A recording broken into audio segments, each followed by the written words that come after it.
Menebar kasih sayang semesta, membangun peradaban baru yang mulia, ketenangan dan bahagia bersama dalam ridho Allah, Tuhan yang Maha Esa.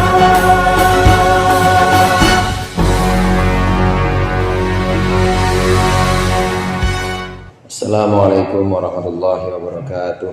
Waalaikumsalam warahmatullahi wabarakatuh. Al-Fatihah. Alhamdulillah. Alhamdulillahirabbil alamin. Ar-Rahmanir Rahim. Maliki yaumiddin.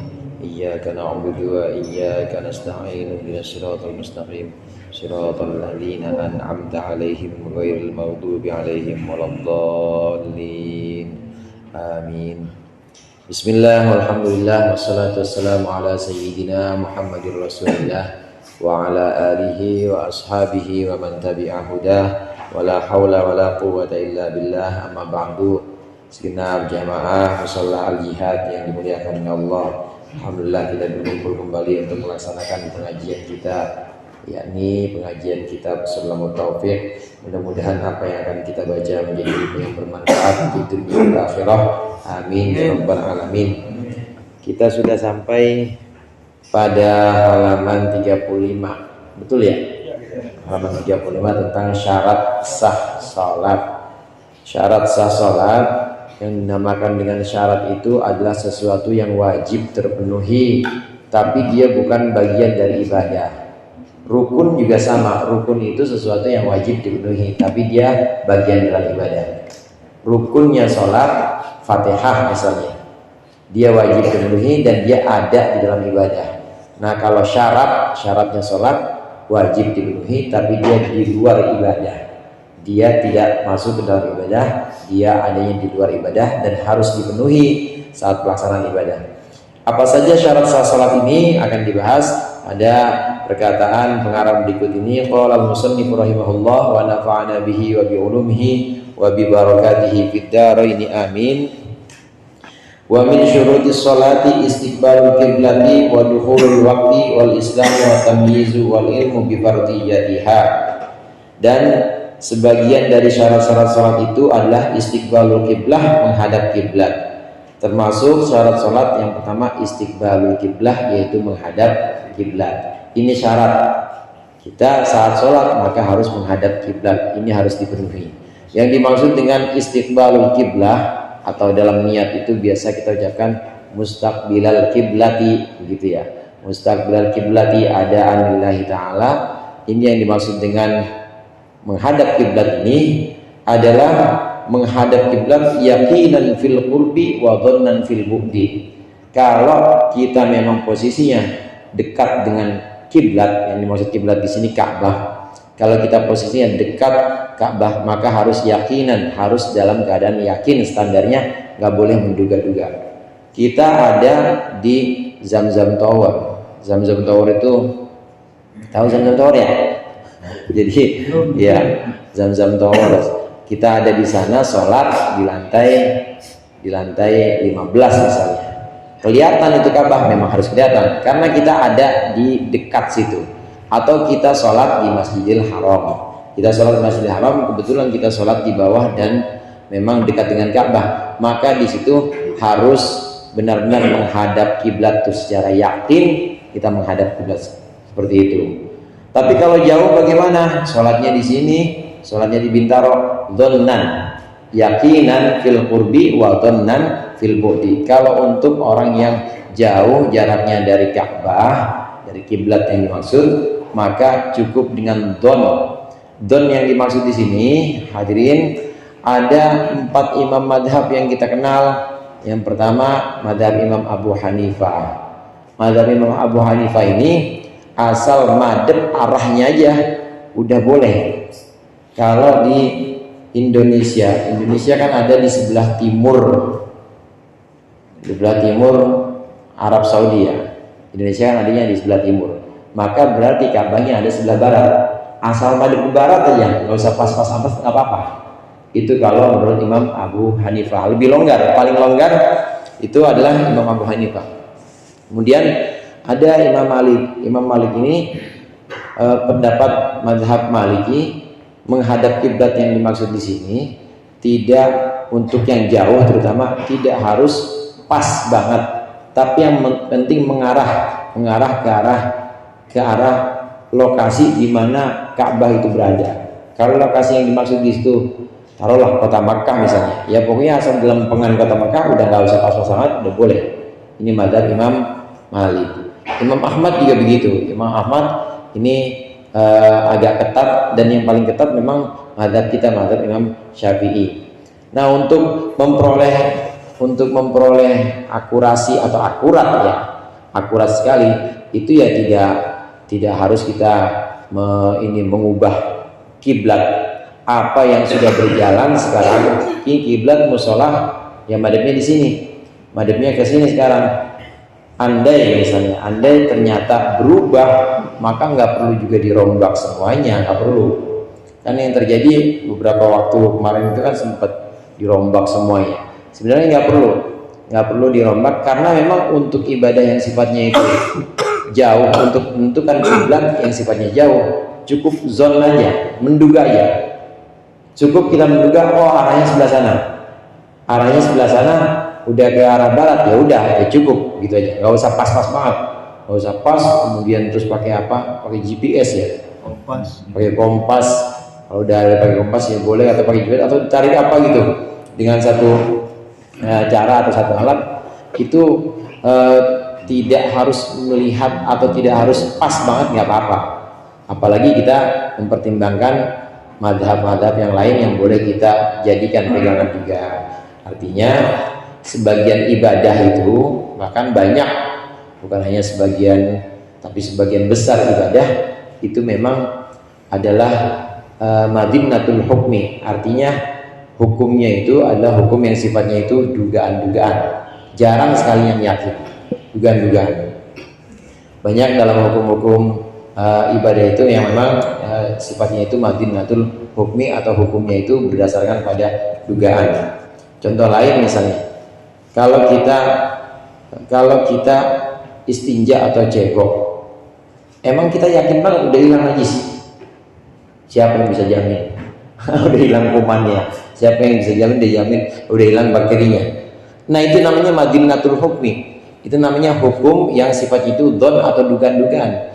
Banyak hukum-hukum ibadah yang memang sifatnya dhon. Sifatnya itu dhon.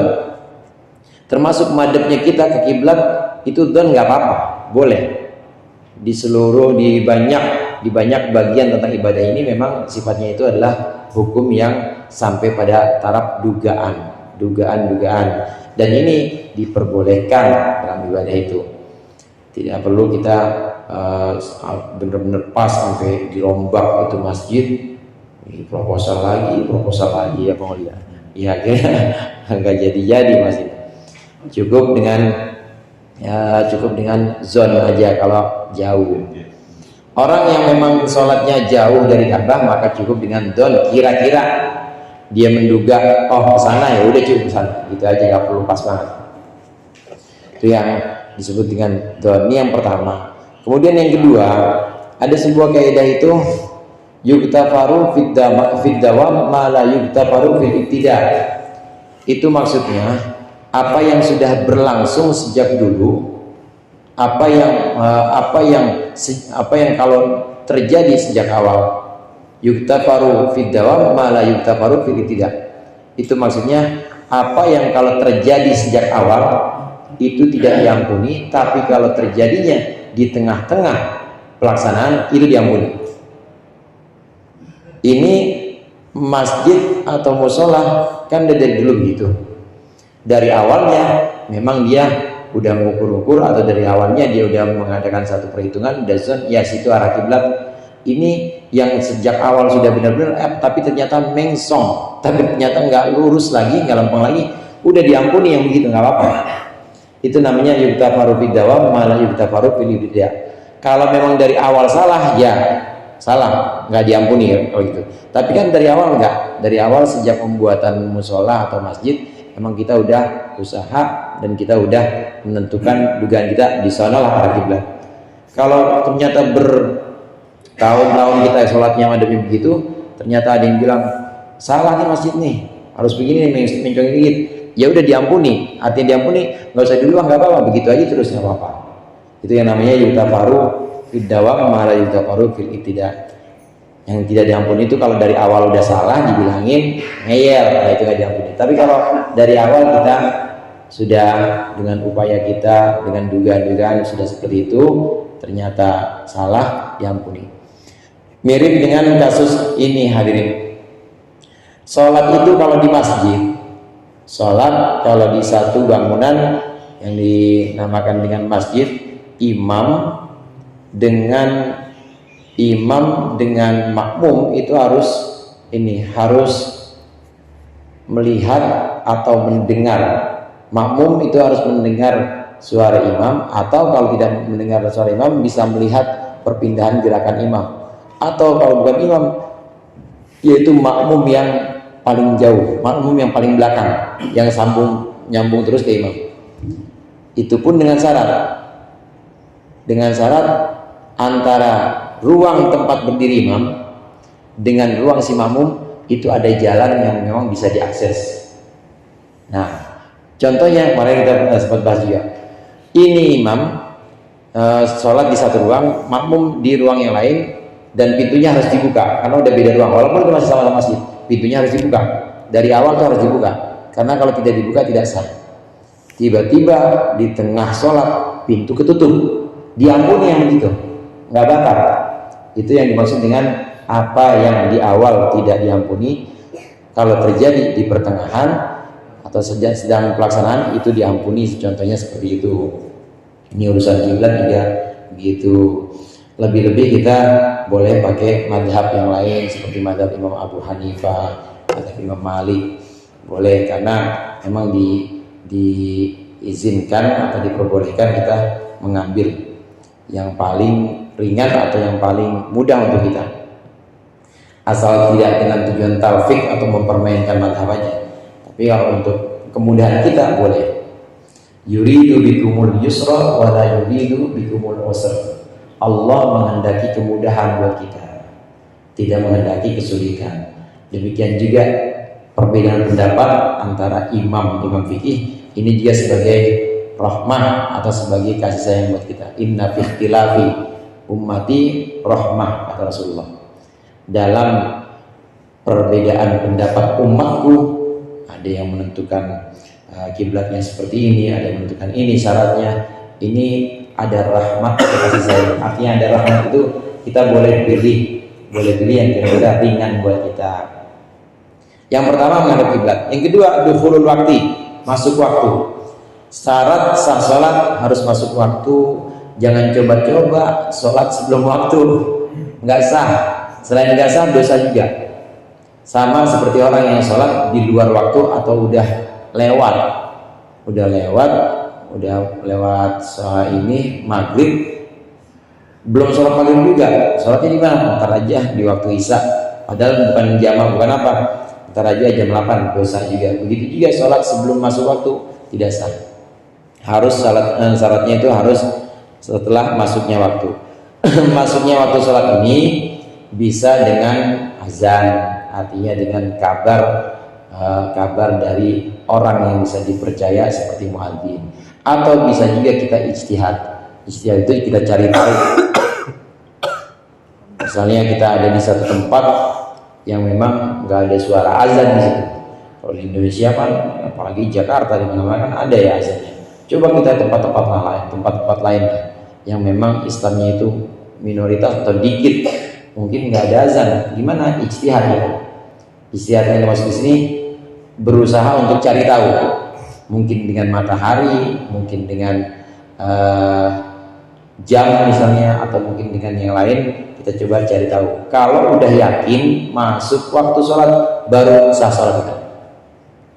Dengan demikian, orang yang sholat tapi ragu-ragu, sholatnya nggak sah. Udah selesai sholat, assalamualaikum warahmatullahi wabarakatuh. Sholat apa bang? Sholat asar. Emang udah masuk waktu? Tahu dah. Nah, kalau udah tahu dah, nggak sah sholatnya. harus yakin masuk waktu.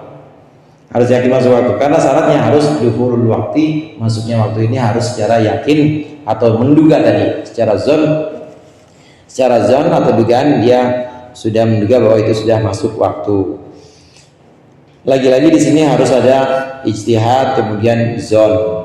Jamaah rahimakumullah, ini juga menjadi syarat untuk orang yang tayamum. Orang yang tayamum itu baru boleh melakukan tayamum sebagai ganti wudhu atau ganti mandi. Itu syaratnya harus sudah masuk waktu sholatnya dan harus sudah tahu kiblatnya. Kalau belum tahu kiblat, belum masuk waktu, maka nggak boleh kita tayamum. Nggak bisa misalnya nggak ada air, kemudian kita pengen tayamum waktu zuhur jam 12, maka kita tayamum dari jam setengah 12, nggak boleh, harus masuk waktu. Karena apa? Mungkin aja nanti dari setengah 12 sampai jam 12 kurang 15 misalnya ada hujan. Kalau ada hujan kan batal tayamumnya, maka harus pakai wudhu. Syarat masuk waktu sholat dan juga menghadap kiblat ini juga menjadi syarat sahnya tayamum, harus menunggu masuk waktu sholat. Wal islamu wa tamyizu. Nah, ini jelas merupakan syarat-syarat ibadah yang lain. Ibadah itu harus dilaksanakan oleh orang yang beragama Islam dan sudah mumayyiz. Kita pernah bahas mumayyiz itu belum enggak harus balik, Pak. Pak Adil mana Pak Adil? Pak Adil udah bisa cebok sendiri belum? Kalau udah bisa cebok, Dil, udah bisa makan sendiri, udah bisa minum sendiri, udah bisa istinja sendiri, mumayyiz ya. Mumayyiz itu artinya harfiahnya sudah bisa membedakan bapaknya jelek apa ganteng, udah tahu dia.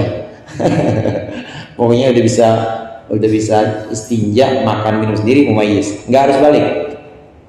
Orang yang sudah mumayyiz, orang Islam sudah mumayyiz atau anak-anak yang sudah mumayyiz, maka ini sah sholatnya. Gimana kalau belum mumayyiz? Ya belum sah.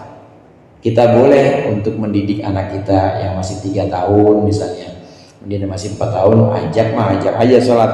Dia diperbolehkan untuk mendidik. Islam dan mumayyiz. Syarat berikutnya, salat bisa sah dengan syarat wal ilmu bi fardiyatiha, dan mengetahui tentang kefarduan salat, wala yaqtaqida fardhon min furudiha sunnatan, dan tidak meyakini satu fardu dari fardu-fardunya salat itu diyakini, tidak boleh diyakini sebagai sesuatu yang sunnah. Ada 2 di sini tentang meyakini. Yang pertama tadi keyakinan atau pengetahuan yang dimaksud di sini, yakin mengetahui bahwa sholat itu fardu. Orang yang sholat dia harus mengetahui bahwa sholat itu adalah fardu, wajib dan rukun iman atau rukun Islam, rukun Islam untuk dia. Kalau dia tidak mengetahui bahwa sholat itu wajib, sholat itu fardu, maka nggak sah sholatnya. Harus ada ilmu atau pengetahuan, ada pengetahuan bahwa sholat itu wajib. Sama seperti bocah misalnya, bocah kalau dia nggak tahu bahwa sholat itu wajib, maka ya nggak sah. Makanya mumayyiz itu jadi syarat mutlak, karena memang harus ada pengetahuan bahwa sholat itu wajib. Orang yang sholat kemudian dia selesai sholat apaan bang? Nggak tahu, dah saya mau ikut-ikutan aja. Emang sholat hukumnya apa bang? Tahu juga saya, tahu hukumnya, nggak tahu wajib, tahu apa ya? Apa harus apa enggak sih? Nah yang begitu batal sholatnya. Harus tahu dulu, harus tahu bahwa sholat itu hukumnya wajib atau fardu. Ini pengetahuan tentang status sholat itu fardu. Yang berikutnya pengetahuan dan juga keyakinan bahwa yang ada dalam sholat itu adalah fardu. Tidak boleh meyakini apa yang ada dalam sholat itu sebagai sunnah. Tidak boleh meyakini apa yang difardukan, yang diwajibkan dalam sholat diyakini sebagai sunnah, nggak boleh. Orang yang baru masuk Islam misalnya, kemudian diajarin sama ustadznya, ini diajarin bahwa takbir ihram, Allahu Akbar, Fatihah, kemudian tasyahud, asyhadu an la ilaha illallah, mulai dari ini at-tahiyyat sampai salawat, kemudian sampai salam. Salam itu hukumnya fardu dalam sholat, wajib. Nah kemudian dia ada keyakinan, kata saya mah tasyahud mah nggak wajib lagi. Punya keyakinan begitu, batal sholatnya. Tidak boleh meyakini sesuatu yang fardu di sholat diyakini sebagai sunnah, nggak boleh. Gimana kalau semuanya kita yakini sebagai fardu, malah bagus, nggak boleh. Malah bagus, nggak batal, malah bagus. Meyakini bahwa itu subhana rabbil azim wa bihamdi wajib tuh boleh. Itu rabbana lakal hamdu minus samawati itu wajib, padahal itu sunnah. Kalau yang sunnah diyakini sebagai fardu, maka tidak membuat sholatnya itu batal, tetap sah. Tapi yang repot atau yang bahaya meyakini yang fardu sebagai sunnah, nggak boleh. Ya maka Allah, fardunya sholat itu dalam rangkaian sholat disebut dengan rukun. Rukun dibagi menjadi 3. Ada rukun qalbi yang namanya niat. Allahu Akbar, hati kita niat, aku sholat zuhur fardu, itu harus menyebutkan itu. Harus ada aku sholat, karena itu maksud perbuatan kita.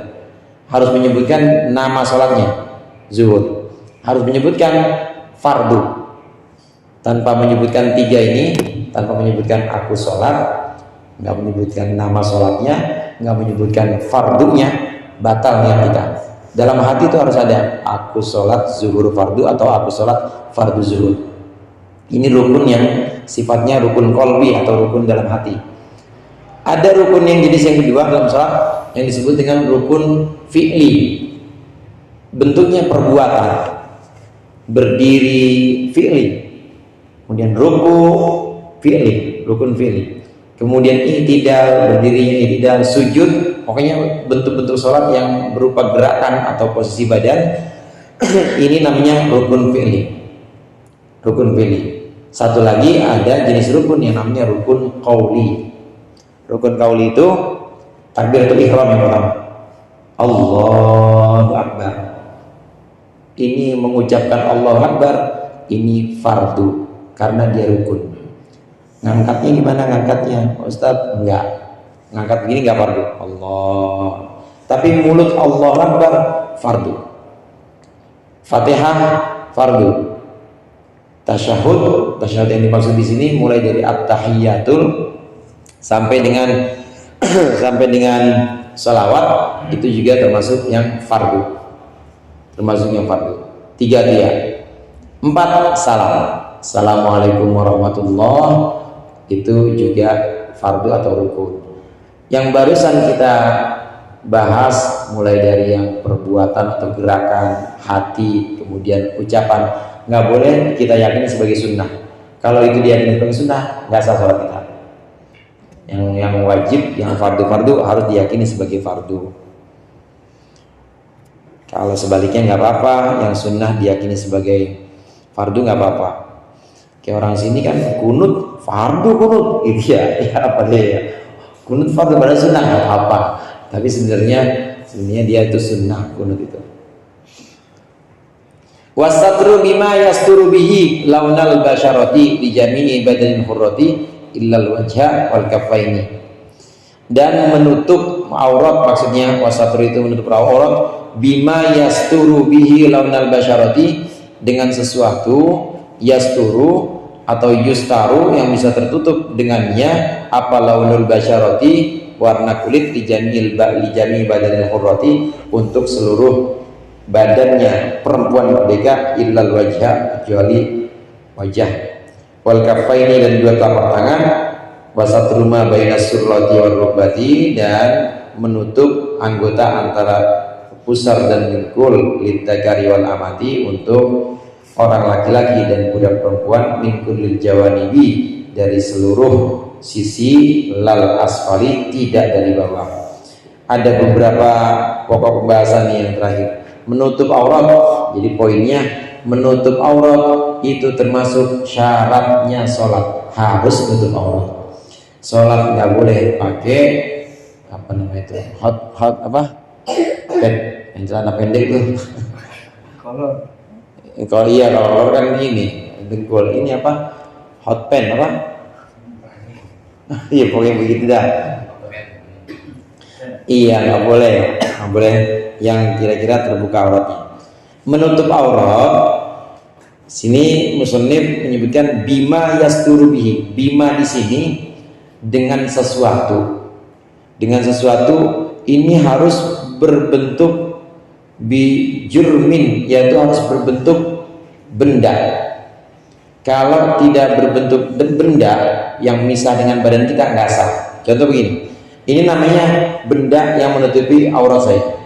Tapi kalau tidak berbentuk benda nempel di badan saya nggak sah untuk aurat. Kayak orang ngecat badannya, ini lampu merah suka ada tuh ya, dicat.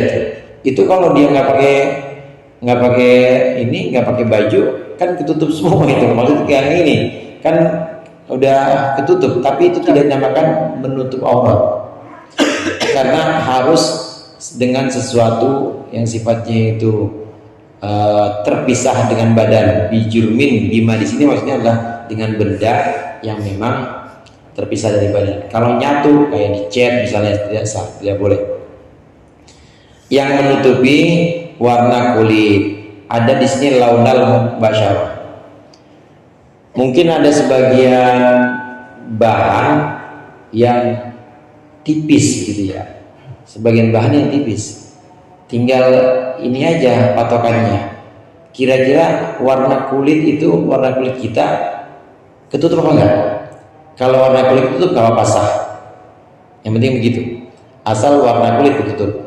Dan warna kulit ketutup ini dalam majelis atau dalam posisi ngobrol. Kayak saya sama Bang gini. Asal nggak kelihatan, meskipun bagian tipis, asal kulit bawah nggak kelihatan udah sah.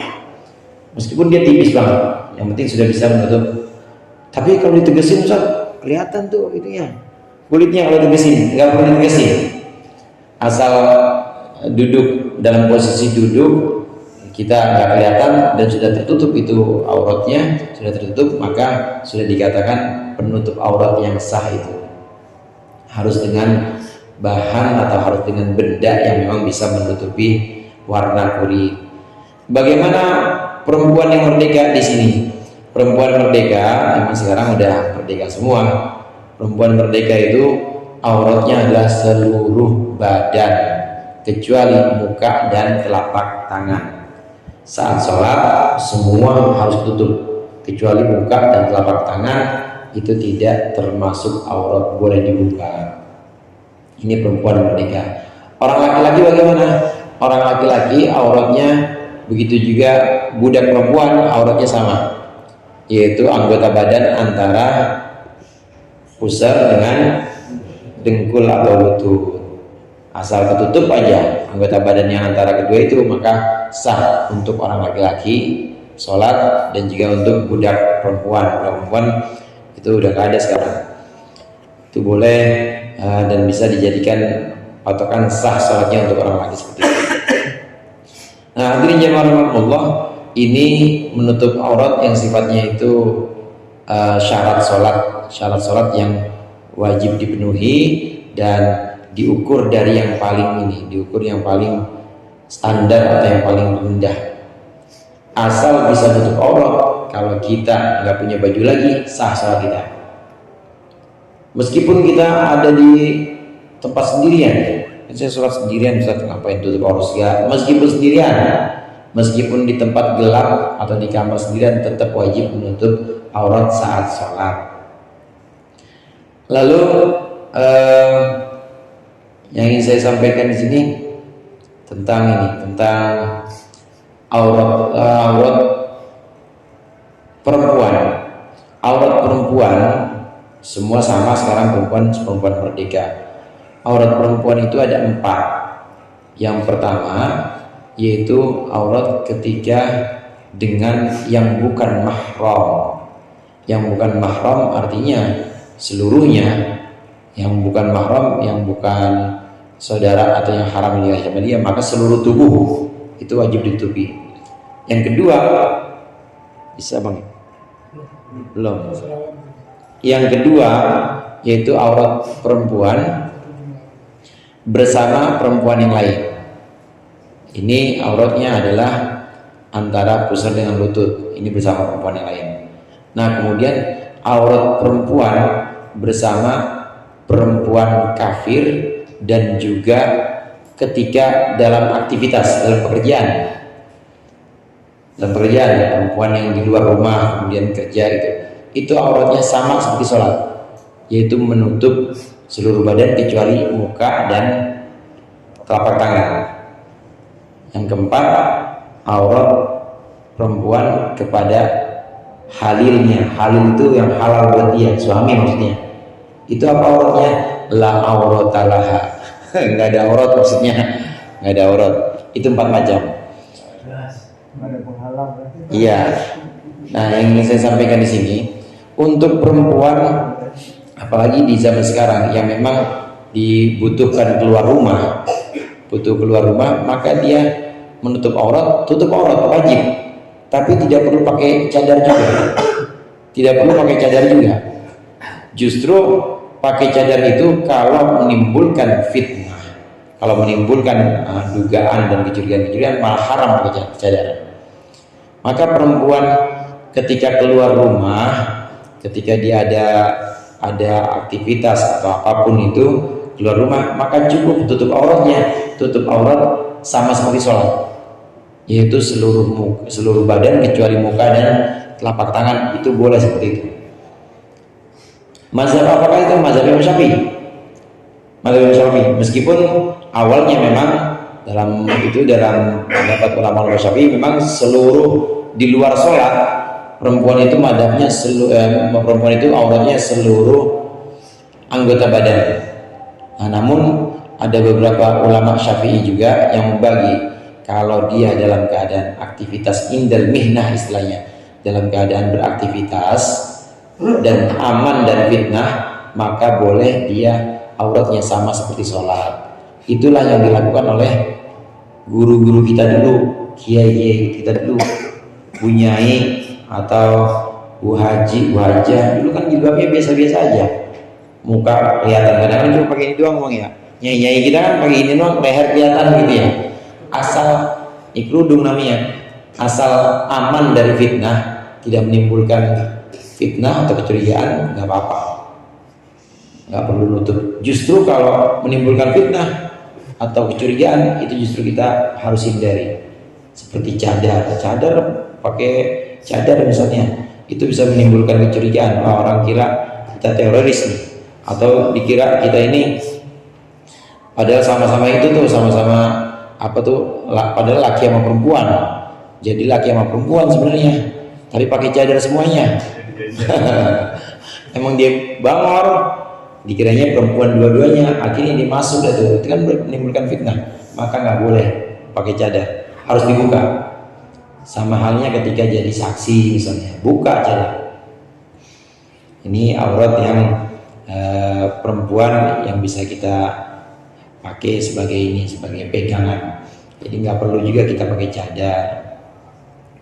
Satu itu. Yang kedua, memang ada mazhab Imam Abu Hanifah, Hanafi, mengatakan mazhab ini secara mutlak bahwa aurat perempuan merdeka itu di luar dan di dalam sholat sama, yaitu seluruh badan kecuali muka dan telapak tangan. Jadi boleh. Itu saja mungkin untuk kesempatan kali ini, mudah-mudahan bermanfaat. Lebih kurangnya saya mohon maaf. Wallahul muwaffiq ila aqwamit thoriq. Assalamualaikum warahmatullahi wabarakatuh.